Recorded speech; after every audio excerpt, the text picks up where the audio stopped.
सियावर रामचंद्र भगवान की। सियावर रामचंद्र भगवान की। पवन सुत हनुमान की। पवन सुत हनुमान की।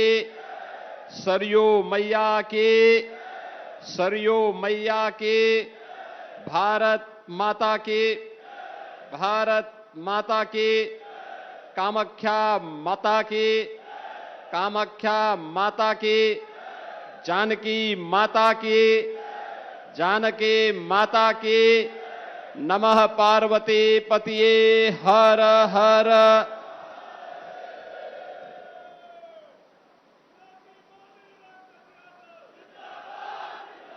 कामाख्या धाम में विधानसभा रुधौली की परियोजनाओं के लोकार्पण और शिलान्यास के साथ ही वीरांगना झलकारी बाई की इस भव्य दिव्य अश्वारोही प्रतिमा के अभी लोकार्पण कार्यक्रम में समारोह में उपस्थित जिला पंचायत की अध्यक्ष श्रीमती रौली सिंह जी, इस क्षेत्र के लोकप्रिय विधायक श्री रामचंद्र यादव जी, विधान परिषद सदस्य श्री हरिओम पांडे जी, माननीय विधायकगण श्री चंद्रभानु पासवान जी, अमित सिंह चौहान जी, अभय सिंह जी, भारतीय जनता पार्टी के जिला के अध्यक्ष श्री राधेश्याम त्यागी जी, निवर्तमान अध्यक्ष श्री संजीव सिंह जी, जिला प्रभारी मिथिलेश त्रिपाठी जी, पूर्व विधायक सेंद्र प्रताप तिवारी खब्बू जी, पूर्व विधायक गोरखनाथ बाबा जी, पूर्व विधायक रामू प्रियदर्शी जी, नगर पंचायत अध्यक्ष श्री शीतला प्रसाद शुक्ल जी, ब्लॉक प्रमुख राजीव तिवारी जी, आज के इस कार्यक्रम में उपस्थित भारतीय जनता पार्टी के सभी पदाधिकारीगण, भारी संख्या में रुधौली विधानसभा और आसपास से जुड़े हुए सभी उपस्थित नागरिक बहनों और भाइयों, आज मुझे रुधौली विधानसभा क्षेत्र में विकास की परियोजनाओं के लोकार्पण, मां कामाख्या धाम में दर्शन करने और देश के प्रथम स्वातंत्र समर की अमर वीरांगना झलकारी बाई के इस भव्य और दिव्य प्रतिमा के लोकार्पण का सौभाग्य प्राप्त हुआ है। मैं सबसे पहले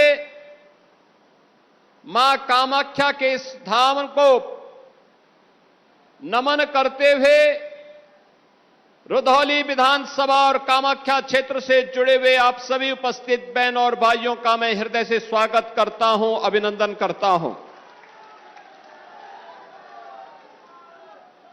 आज यहां पर लोकार्पण हो रही 72 परियोजनाओं और शिलान्यास के लिए 54 परियोजनाओं के शिलान्यास होने के अवसर पर इस क्षेत्र के लोकप्रिय विधायक को बधाई देता हूं। आप सभी का मैं अभिनंदन करता हूं।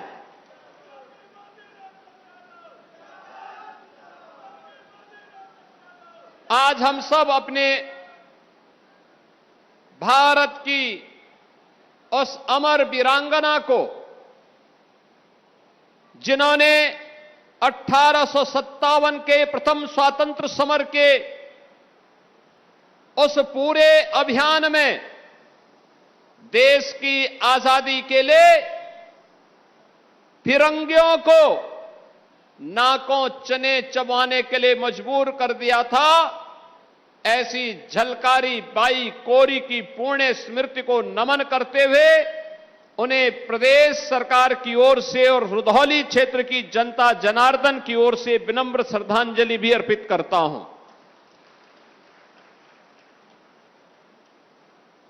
बहनों और भाइयों, राष्ट्र नायकों का सम्मान,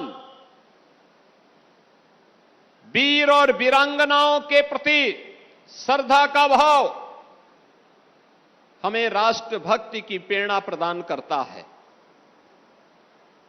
और उसी राष्ट्रभक्ति की प्रेरणा से प्रेरित होकर के हमारी सरकार ने, ये डबल इंजन की भारतीय जनता पार्टी की सरकार ने सरकार बनने के बाद महारानी लक्ष्मीबाई, महारानी दुर्गावती, महारानी अवंतीबाई लोधी, वीरांगना झलकारीबाई और वीरांगना उदा देवी के नाम पर अनेक अभियान प्रारंभ कराए। पीएसी की 3 नई बटालियन वीरांगना अवंतीबाई लोधी के नाम पर, वीरांगना झलकारीबाई कोरी के नाम पर, वीरांगना उदा देवी पासी के नाम पर हमारी सरकार ने प्रदेश के अंदर गठित की और तीनों बटालियन में केवल और केवल बेटियां भर्ती होंगी, यह भी सुनिश्चित किया है।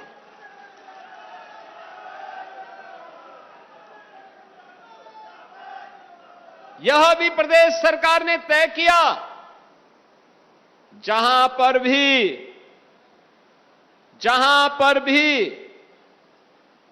ये पीएसी की बटालियन गठित हो रही है, वहां पर इन तीनों वीरांगनाओं की जिसके नाम पर होगा उस वीरांगना की अश्वारोही प्रतिमा वहां पर स्थापित होगी, जो नई पीढ़ी को एक प्रेरणा देगी, राष्ट्रभक्ति की एक प्रेरणा देगी।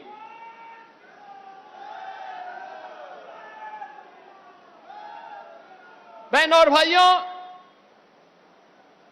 आप याद करिए, देश की आजादी की इस लड़ाई में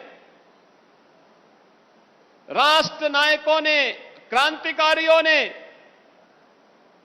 अपना सर्वस्व न्यौछावर करते हुए, राष्ट्र को सर्वोपरि रखते हुए देश की आजादी के लिए उस समय समर्पण भाव के साथ काम किया था। 1857 का समर आजादी के प्रथम स्वातंत्र समर के संघनाद के रूप में जाना जाता है। बैरकपुर में मंगल पांडे ने इसकी लौ जलाई। चिंगारी बैरकपुर बंगाल से निकल करके मेरठ में धन सिंह कोतवाल के नेतृत्व में आगे बढ़ता है। झांसी में इस झंडे को बुलंद किया था महारानी लक्ष्मीबाई ने। 1857 में उन्होंने अंग्रेजों को पीछे हटने के लिए मजबूर कर दिया। वाला की बात है कि 1858 में धोखे से, कुछ लोगों के धोखे से महारानी लक्ष्मीबाई वीर गति को प्राप्त हुई, अन्यथा देश का इतिहास कुछ और होता। गोरखपुर में शहीद बंधु सिंह,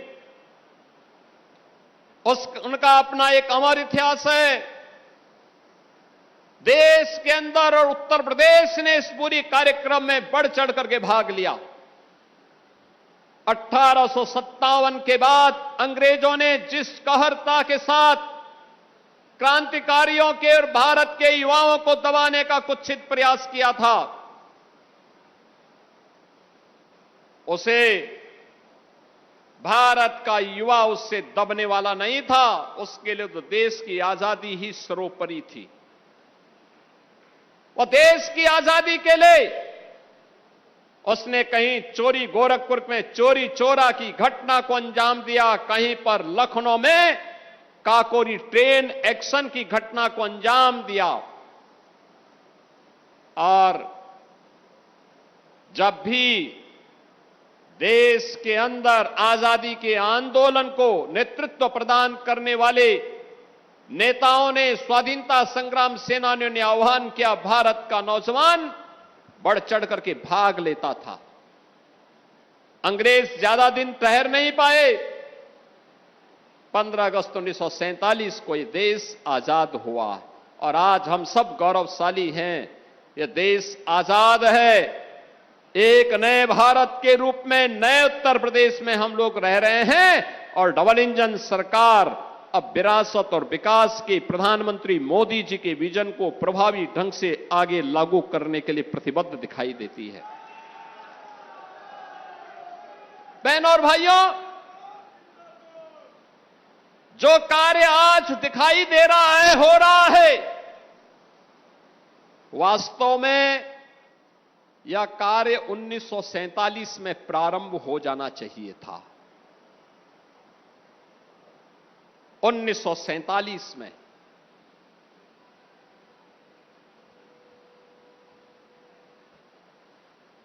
आज आप देख रहे होंगे प्रधानमंत्री मोदी जी ने देश की आजादी के अमृत महोत्सव कार्यक्रम के अवसर पर पूरे देशवासियों का आह्वान किया कि अगर भारत को विकसित भारत बनाना है तो इसके लिए हमें 25 वर्ष की एक बड़ी कार्य योजना को ध्यान में रख करके कार्य करना होगा। 25 वर्ष 2022 में मोदी जी ने कहा था।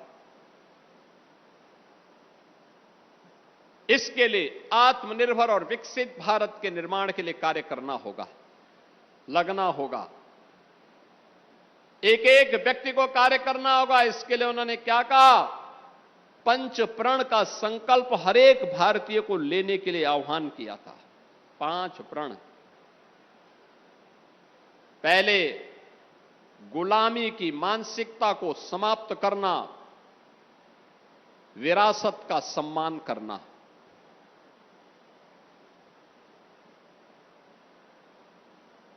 विरासत का सम्मान करना, अपने पूर्वजों के प्रति, अपनी आस्था के केंद्रों के प्रति, उनके संरक्षण के लिए, उसके संवर्धन के लिए लगातार प्रयास करना।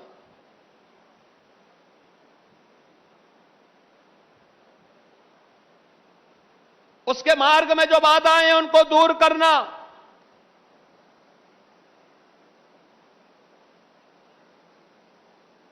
मोदी जी ने तीसरी बात जो लोगों के लिए कहा, वह कहा था हम सबको सावधान होना होगा बांटने वाले ताकतों से जो विभाजित कर रहे हैं।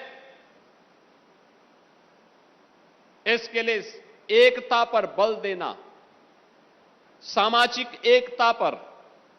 सामाजिक एकता ही, मजबूत सामाजिक एकता ही सुदृढ़ राष्ट्रीय एकता का आधार बन सकता है, इस पर ध्यान देना।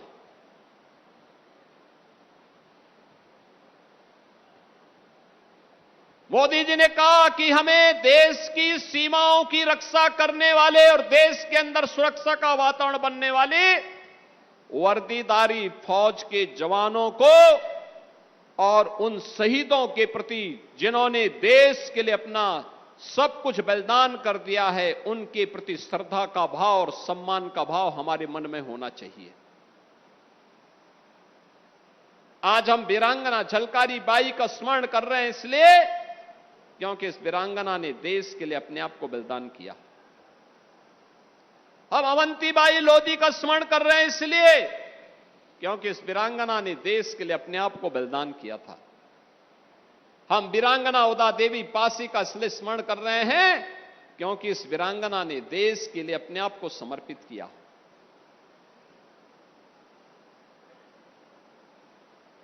हम महाराजा सुहेलदेव का इसलिए स्मरण करते हैं क्योंकि उन्होंने आक्रांताओं को उनकी भाषा में जवाब दिया और भारत की अखंडता को और भारत की सुरक्षा को सुनिश्चित किया।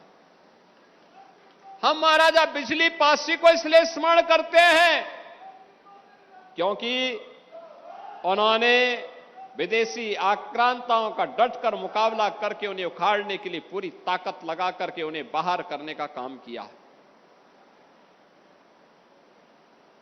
यही है अपने वीरों और वीरांगनाओं के प्रति, यूनिफॉर्मधारी फोर्स के प्रति सम्मान का भाव, श्रद्धा का भाव। हम चैन से सोते हैं तब जब हमारा सैनिक सीमाओं की रक्षा करता है, लगातार अपनी ड्यूटी का निर्वहन करता है, तब चैन की नींद हम सो पाते हैं, सुरक्षा के एक बेहतरीन वातावरण में विकास कर पाते हैं। और उसके लिए मोदी जी ने कहा कि यह कार्य हमें करना होगा। पांचवी बात जो उन्होंने कही वो कही थी, नागरिक कर्तव्य। जो जिस क्षेत्र में है वह अपने कर्तव्यों का निर्वहन करे, ईमानदारी पूर्वक निर्वहन करे।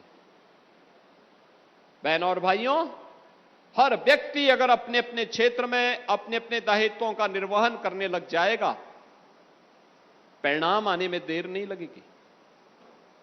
एक ग्राम प्रधान अपने ग्राम प्रधान के विकास के लिए, एक क्षेत्र पंचायत समिति का सदस्य अपने क्षेत्र पंचायत के विकास के लिए, एक जिला पंचायत अपने जिला पंचायत के लिए, एक नगर पालिका का पार्षद अपने वार्ड के लिए, चेयरमैन अपने नगर पंचायत के लिए, विधायक अपनी विधानसभा के लिए, सांसद अपने संसदीय क्षेत्र के लिए,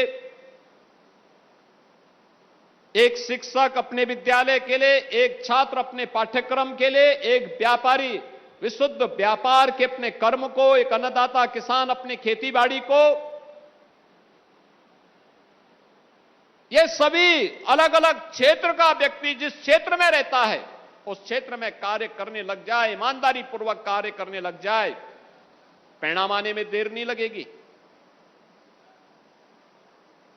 हमने पिछले 9 वर्षों के अंदर प्रधानमंत्री मोदी जी के मार्गदर्शन में उत्तर प्रदेश में जो ये प्रगति की है, ये प्रगति उसी का परिणाम है, सामूहिकता का परिणाम है, सबके सामूहिक प्रयास का परिणाम है।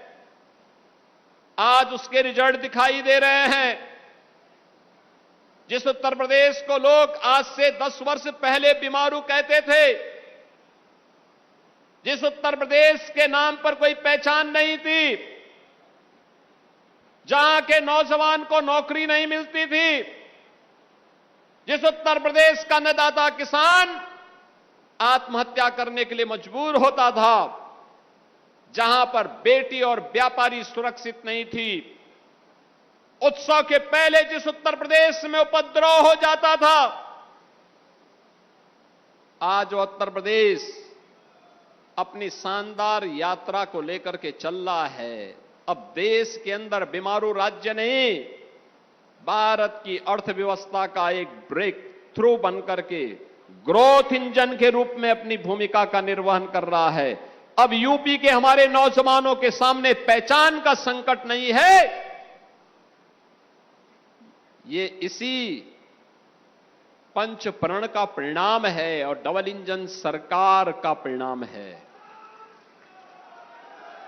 इसका श्रेय आपको जाता है। आपने मोदी जी पर विश्वास किया, कमल के फूल पर आपने विश्वास किया।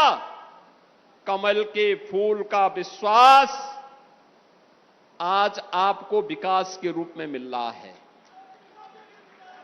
विरासत के रूप में मिल रहा है, एक नए उत्तर प्रदेश के रूप में मिल रहा है, एक नई अयोध्या के रूप में मिल रहा है और एक नई रुधौली के रूप में मिल रहा है।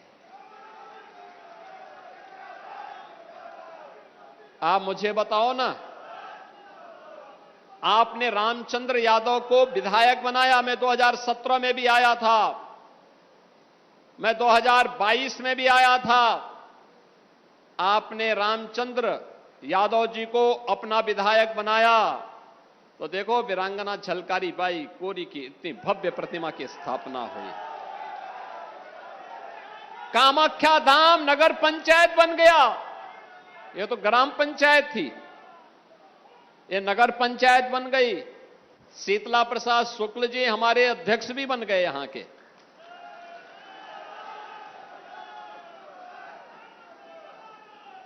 आप देखो ठीक सामने कितनी शानदार विवाह मंडपम बना है।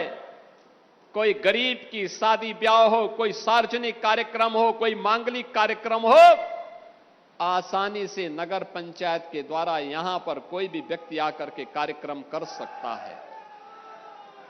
5 स्टार होटल जैसी सुविधाएं दी गई हैं।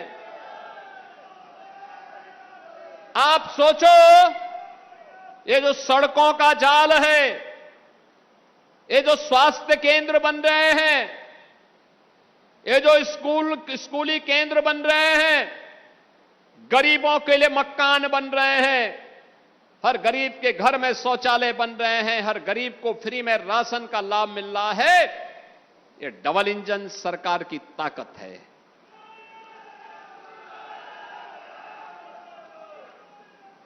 जिन लोगों ने 2017 के पहले शासन किया था, आखिर उन लोगों ने कामाख्या धाम को नगर पंचायत क्यों नहीं बनाया?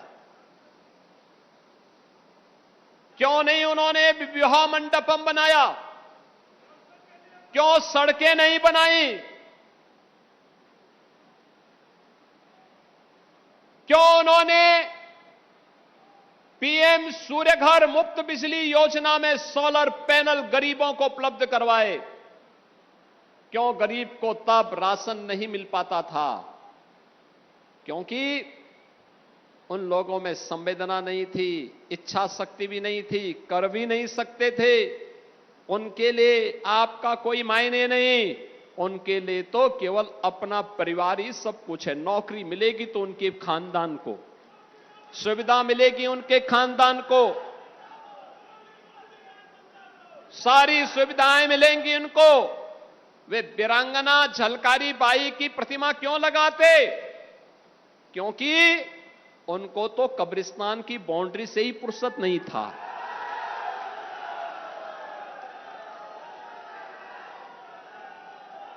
उनकी सोच ही कब्रिस्तान तक सीमित थी।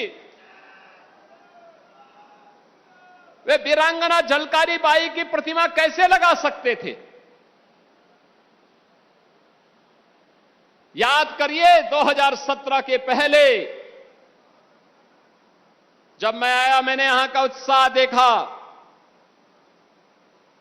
कितना उत्साह, कितनी स्फूर्ति, इतनी भीषण गर्मी में भी बाहर टेम्परेचर 45 डिग्री से ऊपर, और तब भी नौजवानों में हौसला है, उत्साह है। क्योंकि अब हम नए भारत के, नए उत्तर प्रदेश के वासी हैं। पहचान के संकट के लिए मोहताज नहीं। अब देश और दुनिया के अंदर जहां कहीं जाते हैं तो बहनों और भाइयों, अब हम अगर बोल दें कि यूपी के हैं, खुश, और आपने कह दिया कि अयोध्या के हैं, तो अगला व्यक्ति आपको गले से लपकने के लिए उतावला दिखाई देता है। इसी अयोध्या के नाम पर, हमारी पावन अयोध्या के नाम पर जय श्री राम का नारा लगाने पर ये लाठी गोली चलाते थे। इनके दोगले चरित्र को देखो। जो कांग्रेस अयोध्या में भगवान राम का मंदिर न बनने पाए, इसके लिए एड़ी चोटी लगाई थी। इसने पूरी ताकत लगा दी थी और इसने माननीय उच्चतम न्यायालय में शपथ दिया था बड़ी बेशर्मी के साथ में कि राम तो हुए ही नहीं। जिसने आपके सामने स्वयं पहचान का संकट खड़ा किया था, वह कांग्रेस आज अयोध्या पे बड़ी मचल रही है। बोल रही राम भक्तों का अपमान हो गया। अरे तब क्या राम भक्तों का अपमान नहीं हो रहा था? जब आप कहते थे, सुप्रीम कोर्ट में आपके नेता एफिडेविट देते थे, इनकी सरकार बेशर्मी के साथ शपथ पत्र दाखिल करती थी, कहती थी राम हुए ही नहीं। भगवान राम, जगन्नियंता राम, श्री राम के अस्तित्व पर प्रश्न खड़ा कर रही थी कांग्रेस। आज वो मचलती हुई दिखाई दे रही है। और समाजवादी पार्टी, देखो तो इनका दोहरे चरित्र को। कहती राम भक्तों का अपमान हुआ। राम भक्तों पर, कार सेवकों पर गोली चलाने और जय श्री राम बोलने पर लाठी भांजने वाले लोग आज उपदेश देने चले हैं। बहनों और भाइयों, मेरी अपील होगी सभी राम भक्तों से। अयोध्या के बारे में जो समाचार पत्रों में सुनने को मिला, हम लोगों ने ट्रस्ट के अनुरोध पर एसआईटी जांच बिठाई है और मैं उन्हें इस बात के लिए कह सकता हूं कि एसआईटी जांच दूध का दूध और पानी का पानी करके रहेगी, उसमें कोई संदेह नहीं। लेकिन मैं सभी से इस बारे में अनुरोध करूंगा, सभी पक्षों से कहूंगा कि कोई भी ऐसी अनर्गल टिप्पणी और बातें न हो जो राम भक्तों की भावनाओं को आहत करती हो, राम भक्तों की भावनाओं को आहत करती हो। अगर किसी के पास कोई डॉक्यूमेंट्री प्रूफ है, वे कृपया एसआईटी को उपलब्ध करवा दें, एसआईटी को दे दें, एसआईटी जांच करके देगी। और राम भक्तों से भी मैं कहना चाहूंगा, राम भक्तों से मेरी विनम्र अपील होगी, प्रभु राम ने हमें मर्यादा का पाठ पढ़ाया है, मर्यादित रहने का आचरण दिया है। हम उस मर्यादा का पालन करते हुए हमने 500 वर्षों तक, हम लोगों के पूर्वजों ने 500 वर्षों तक प्रभु राम के स्थान को लेने के लिए संघर्ष किया है। 500 वर्षों तक मर्यादित रहते हुए हमने संघर्ष किया है।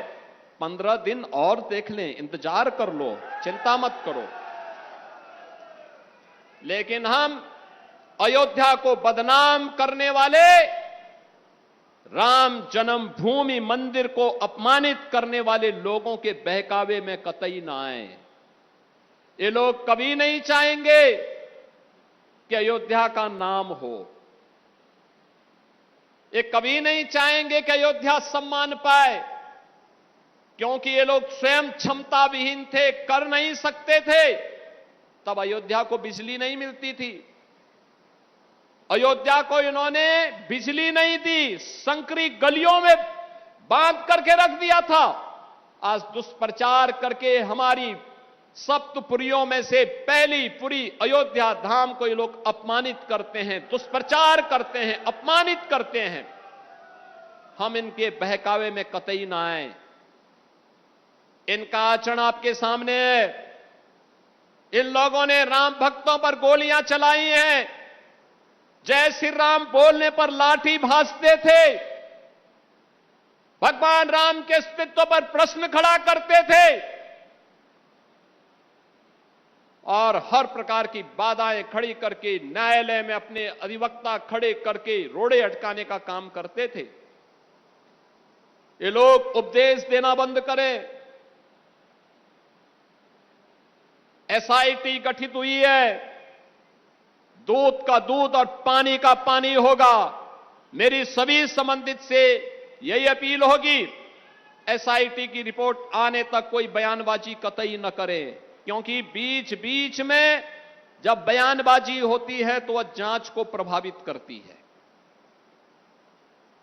जांच चलने दें, जांच के बाद किसी पक्ष को कोई बात कहनी होगी, एसआईटी उसके लिए तैयार होगी। लेकिन अनावश्यक रूप से चरित्र हनन का प्रयास न करें, अनावश्यक रूप से अयोध्या धाम को बदनाम करने का कुत्सित प्रयास न करें। अगर कोई अपराधी है और कोई भी होगा बचेगा नहीं, यह सुनिश्चित है। ये लोग क्या हमें बताएंगे, जो लोग राम भक्तों को अपमानित करते थे और जो प्रदेश के कुख्यात माफियाओं के कब्र पे जाकर के फातिया पढ़ते थे, ये लोग आज राम भक्ति का उपदेश हमें देने चले हैं। हम इन लोगों के बहकावे में ना आए। मेरी आप सबसे ये अपील है। आज के इस अवसर पर मैं बधाई दूंगा रुधौली के अपने विधायक श्री रामचंद्र यादव जी को और उनकी पूरी टीम को। बन गई है, सोलर सिटी बन गई है। अयोध्या की 4 लेन इनको अच्छी नहीं लगती। महर्षि वाल्मीकि के नाम पर इंटरनेशनल एयरपोर्ट इनको अच्छा नहीं लगता। निषाद राज के नाम पर रेन बसेरा इनको अच्छा नहीं लगता। माता सबरी के नाम पर भोजनालय, गरीबों को मिलने वाले और तीर्थयात्रियों को मिलने वाले भोजनालय इनको अच्छे नहीं लगते। मां सरयू के आंचल में बनी हुई राम जी की पेड़ी इनको अच्छी नहीं लगती। अब इनको पंचकोसी और 14 कोसी परिक्रमा के साथ ही 84 कोसी परिक्रमा का भव्य स्वरूप इनको अच्छा नहीं लगता है, क्योंकि ये तो राम विरोधी थे। ये लोग कैसे भगवान राम की पावन अयोध्या के इस भव्य स्वरूप को कैसे बर्दाश्त कर पाएंगे? ये लोग नहीं करेंगे। जिन लोगों ने अब तक अयोध्या में राम जन्मभूमि में दर्शन नहीं किया और जिन्होंने अपने विधायकों को भी अयोध्या धाम जाने से रोका, आपने देखा होगा रायबरेली ऊंचाहार के विधायक और वर्तमान में प्रदेश सरकार में मंत्री श्री मनोज पांडे जी ने जब समाजवादी पार्टी के विधायक के रूप में कहा कि अयोध्या में सभी विधायकों को दर्शन करने के लिए जाना चाहिए, हमने प्रस्ताव स्वीकार किया। अखिलेश यादव ने तुरंत रोक लगा दी, कहा नहीं, अयोध्या में कोई दर्शन करने नहीं जाएगा, क्योंकि उनकी भक्ति राम पर नहीं थी, वे तो बाबर को मानने वाले लोग हैं। वो बाबर की पूजा करने वाले लोग हैं। कैसे? और उन्होंने मनोज पांडे को धिक्कार करके बाहर कर दिया। आज मनोज पांडे हमारी सरकार में मंत्री हैं, एक वरिष्ठ नेता के रूप में उन्होंने काम किया, लेकिन समाजवादी पार्टी ने उनका अपमान किया। प्रभु राम का स्मरण करने पर उनको वहां से दुत्कारने का काम किया था। आज वे प्रदेश सरकार में मंत्री के रूप में अपनी सेवाएं दे रहे हैं। बहनों और भाइयों, ये लोग कभी अयोध्या नहीं आए, अयोध्या से इनको परहेज है, लेकिन अयोध्या को बदनाम करने की नियति से ये लोग किस किस प्रकार का बाना ओढ़ेंगे, इसको देखते रहिए। और यही अपील करने के लिए आज मैं आपके पास आया हूं। आज यहां पर इतनी परियोजनाएं, 126 परियोजनाएं एक विधानसभा की, एक ही विधानसभा में 126 परियोजनाओं का हम लोकार्पण और शिलान्यास कर रहे हैं। और अभी तो अयोध्या की कार्य योजना और बनने जा रही है, उस कार्य योजना में रुधौली भी है। ये सभी परियोजनाएं आएंगी तो अयोध्या, रुधौली तो एकदम अयोध्या के नजदीक होने का लाभ तो ले ही रहा है। मां सरयू और मां यहां पे गोमती नदी के बीच में इतनी पवित्र स्थल, इन सब के विकास को एक नई ऊंचाई तक पहुंचाने का काम ये डबल इंजन सरकार करेगी। आप सबको मैं आश्वस्त करने के लिए आया हूं। लेकिन मैं इस बात को मानता हूं, हमारे सभी विधायकगण जो भी मेहनत कर पा रहे हैं, जो भी प्रयास करके ला पा रहे हैं, ये मेहनत उनकी है, लेकिन श्रेय आपको है, क्योंकि आपने उनको चुन करके भेजा है। और जब सही फैसला करते हैं तो परिणाम भी सही आता है, अच्छा काम का अच्छा नतीजा आ जाता है। और उसी अच्छे काम के नतीजे को ध्यान में रख करके हम सब आगे बढ़ेंगे निरंतर आगे बढ़ेंगे। डबल इंजन सरकार इसी प्रतिबद्धता के साथ आप सबके लिए, आप सबका आह्वान करेगी कि हम सभी मिल करके डबल इंजन की भाजपा सरकार को और ताकत दें, जिससे वह आपको और आने वाली पीढ़ी के भविष्य को उज्जवल बनाने के लिए अपना प्राणपण से कार्य कर सके।